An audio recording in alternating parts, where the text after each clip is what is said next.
Здравейте, казвам се Ралюка Александра Ионеско. Румънка съм от Букурещ, но живея вече 15 години във Варна. Развила съм кариери, така да се каже, в най-различни сфери, но последното десетилетие съм се занимавала с онлайн маркетинг. Работила съм близо 9 години в една фирма за афилиейт маркетинг. Но истината е, че винаги ме е привличало най-много частта за SEO, за изследването на различните пазари.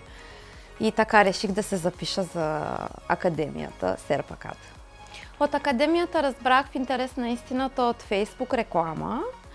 И след кратък поглед над програмата, която много ми хареса, постиженията на лекторите също са доста впечатлителни, така и на Серпакт агенцията. И реших, че това са най-добрите хора, от които наистина искам да се уча. Мога да кажа, че модулите са много добре структурирани, материалите, както и видеята, са лесно достъпни на платформата на Thinkific. Всичките лекции минават много лесно, частите примерно с въпроси и отговори са много полезни, винаги разкриват много полезна информация. И освен това лекциите са през уикенда, така че мисля, че курсът е много подходящ, както и за студенти, така и за работещи хора. Нещо, което може би ми се искаше е за малко повече време за техническия модул.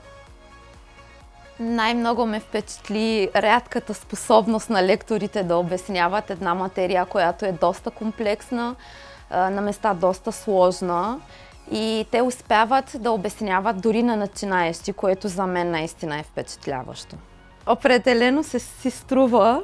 И за разлика няма да спомена други академии, но там, където четеш оптимизация на търсачките и вече знаеш, че не е задължително от там искаш да се учиш, защото оптимизацията е на сайтовете за търсачките, не на самите търсачки.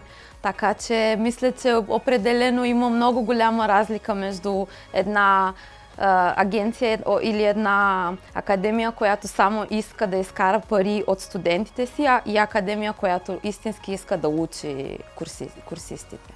Бих казала, че за мен техническото СЕО беше най-страшното, най-плашещото, наистина и най-малко познатата материя.